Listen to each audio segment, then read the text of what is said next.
Speaker राजा परवेज अशरफ की ज़ेर सदारत कौमी असम्बली का इजलास जारी है। ख्वाजा आसिफ इज़हार ख्याल कर रहे हैं।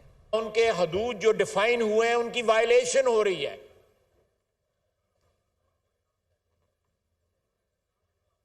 साफ जाहिर है कि 4-3 का एक फैसला आया हुआ है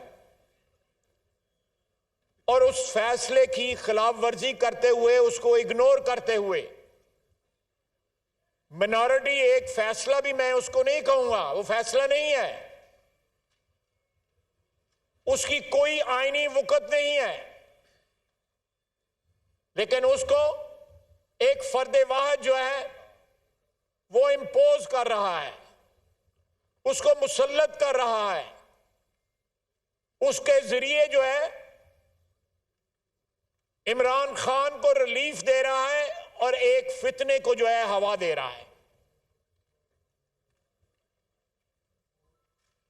जनाबे स्पीकर, वक्त आ गया है कि हम अपनी आईनी, ये पार्लियामेंट जो है अपनी आईनी जो इख्तियारात है उनका इस्तेमाल करें।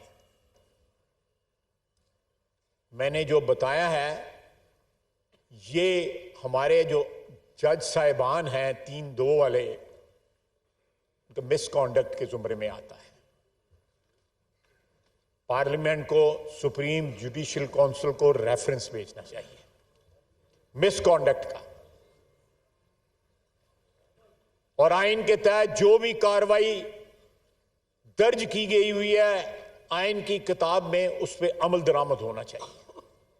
Time has come that parliament assets itself.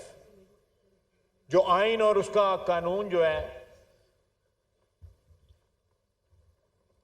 हमें जो इख्तियारात देता है उनका इस्तेमाल किया जाए। वजीर कानून मेरे साथ बैठे हैं,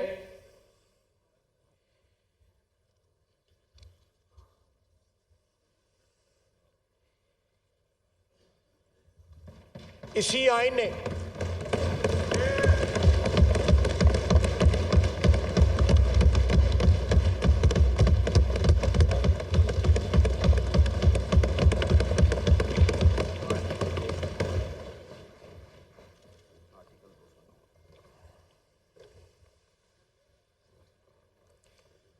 और इसी अदलिया ने आइन की 63A जो क्लॉज है उसको रीराइट किया, उसकी हैयत बदल दी जो है आइन की, एक शख्स के मफादात के तहफ़्फ़ुज़ के लिए। उसके बाद पंजाब में मुंतखब हुकूमत को कि इसी बेंच ने, ये 63A वाले बेंच ने घर भेज दिया। पहले कहा कि पार्टी सरबराह की हदायत के खिलाफ डाला गया वोट गिनना नहीं जाएगा, हमजा शहबाज की को दिए हुए वोट को गिनती से निकाल दिया। 15 दिन के बाद परवेज लाई के हक में 10 वोट गिन लिए। जनाबे वाला अदलिया के ये जो जत्थे हैं, अदलिया के जत्थे जो हैं वो आइन की खिलाफ वर्जी नहीं कर रहे, बल्कि उन तमाम लोगों की पुष्टपनाही कर रहे हैं जिन्होंने कोर कमांडर के घर पे हमला किया था,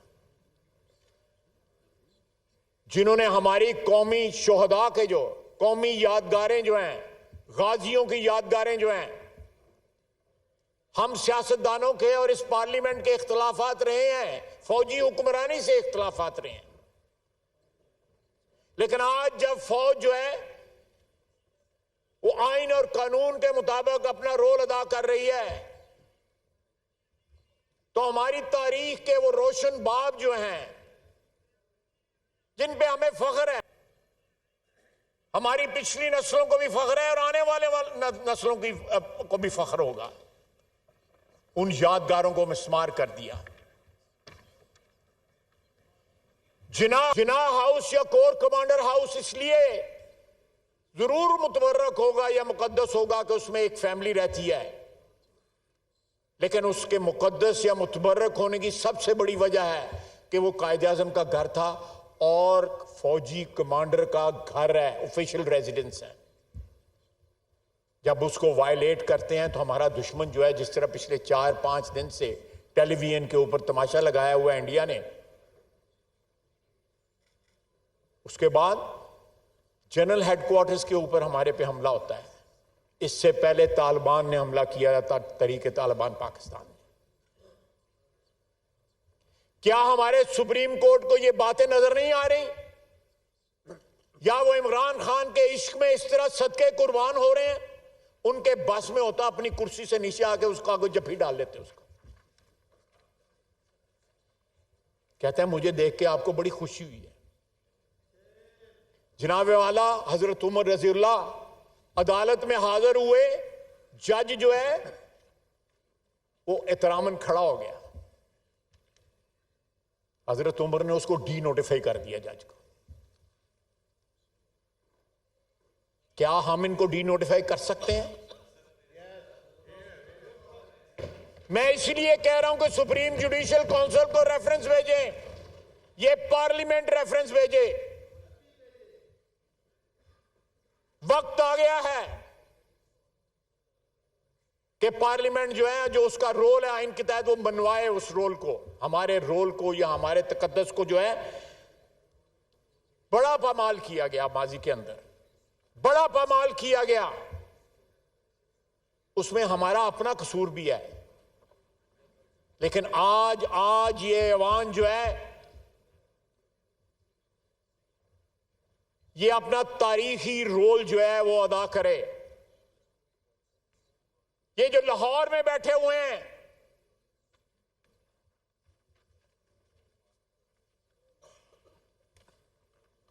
दामाद जो है वजीर बनता है, सरकारी घर की हाउस वार्मिंग पार्टी करता है, 34 जजों की बेगमात वहां पे मौजूद होती हैं। 34 जजों की बेगमात वहां पे मौजूद होती हैं। ये अदलिया, क्या मैं अदलिया इंस्टीट्यूशन नहीं कह रहा, वहां पे जो ग्रोह है, ये जत्थे हैं जो उनके मतलब बात कर रहा हूं। जनाबे वाला, मेरे पास गवाही है कि एक लेफ्टिनेंट कर्नल जो मोहल्लेदार है इनका, राणा सनाउल्लाह साहब का, उसके कहने के ऊपर ये फैसले करते हैं। मैं फैसले भी बता सकता हूं जो उसके कहने पे किए गए। जिस बेंच को जो है वो किया गया, वो पैगाम भिजवाया गया, उस बेंच के एक जज ने मुझे बताया, जिसने अपने आप को रिक्यूज कर लिया कि हमें अप्रोच किया गया है। ये क्या अदलिया है? ये तो बाजार लगा हुआ है।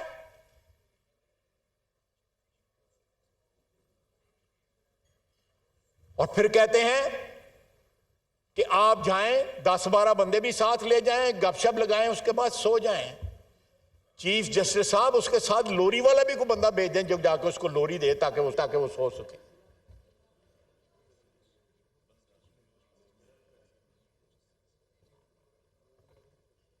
ये क्या हो रहा है इस वतन अजीज में?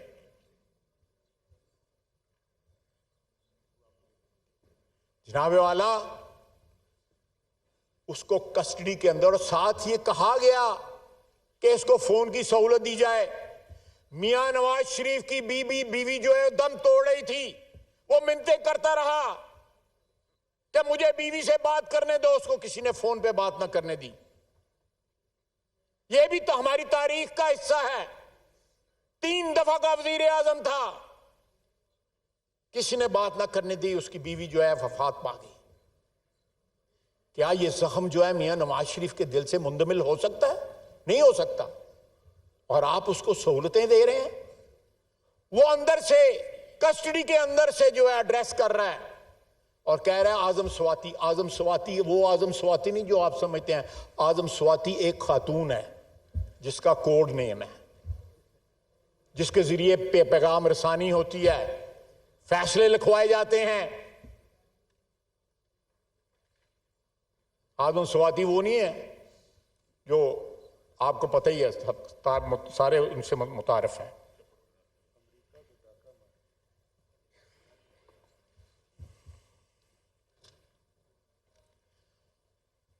मुझे वज़ीर कानून ने बताया कि इस ऐवान के अराकीन पे मुश्तमिल एक कमेटी तश्कील दी जाए जो चीफ जस्टिस का जायजा ले और मिसकॉन्डक्ट की एविडेंस के साथ आर्टिकल 209 के तहत रेफरेंस दायर किया जाए, ताकि एक एग्जाम्पल सेट हो कि पाकिस्तान के आइन के साथ, पाकिस्तान की सालमियत के साथ, पाकिस्तान के तहफ़्फ़ुज़ के साथ जो है वो खिलवाड़ न किया जा सके।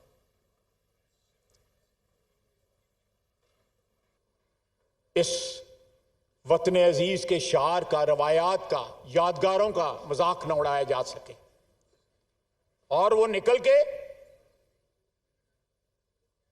बल्कि अभी तक मेरा ख्याल है वो अदालत में बैठा हुआ जहां पे वो पैगाम जो है वो दे रहा था,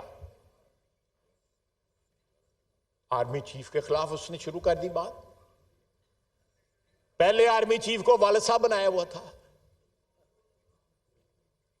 ये गवाह है, ये मेरा हमारे भाई, हम तो सुनी सुनाई बात करते हैं, ये गवाह है।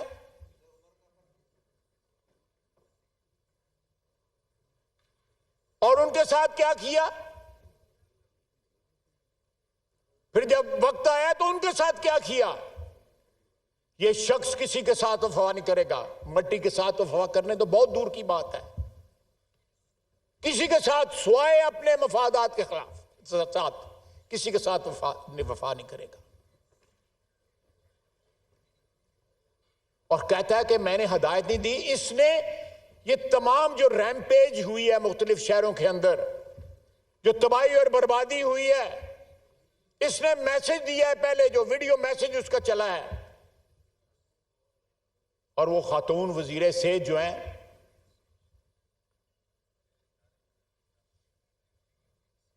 जो अब अस्पताल लम्बी पै गई हैं जाके, मैं किसी की बीमारी के ऊपर कमेंट नहीं करना चाहता, बीमारी हर एक पे आनी है।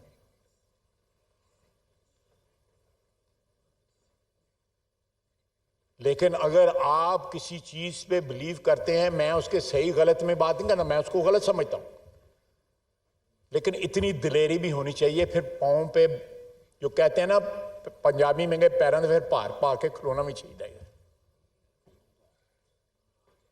माफिया मांग रहे हैं,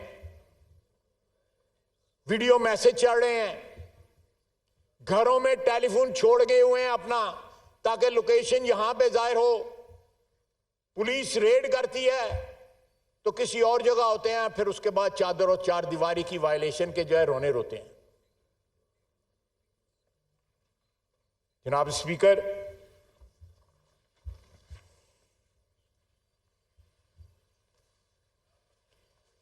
और उसके बाद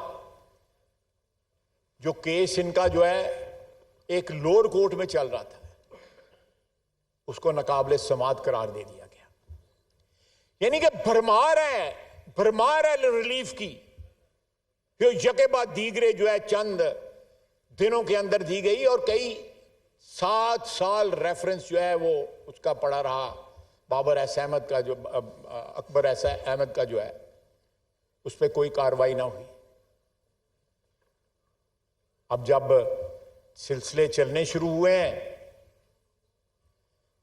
जनाब वाला 3 मेंबर जो है काबीना के, इसने उन्होंने कहा कि हमें वो लिफाफा नहीं पता जो इसने लहरा के जो है तकरीबन खत्म हो गई थी काबीना की कमेटी मीटिंग जो है, उसमें कहा कि इसकी अप्रूवल चाहिए। उन्होंने पूछा इसमें क्या है, वो लिफाफा जो है हमारे वजीर कानून ने खोला। फिर इन्होंने एडवाइस किया, एक कमेटी बनी, वजीर आज़म साहब ने मुझे उस कमेटी का जो है कन्वीनियर बनाया। वो पैसा मलक रियाज का पैसा है, 190 मिलियन पाउंड जो है मलक रियाज का पैसा है। वो बरतानिया के मुख्तलिफ बैंकों के अंदर पड़ा हुआ था, और वो मनी लॉन्ड्रिंग की प्रोसीड्स थी, उनको जब्त किया गया। मैं उसकी तारीख में बयान करना चाहता हूं। वो मनी लॉन्ड्रिंग की प्रोसीड्स थी। एनसीए ने इंक्वायरी की, उस इंक्वायरी मेरे पास लेटर मौजूद है एनसीए का,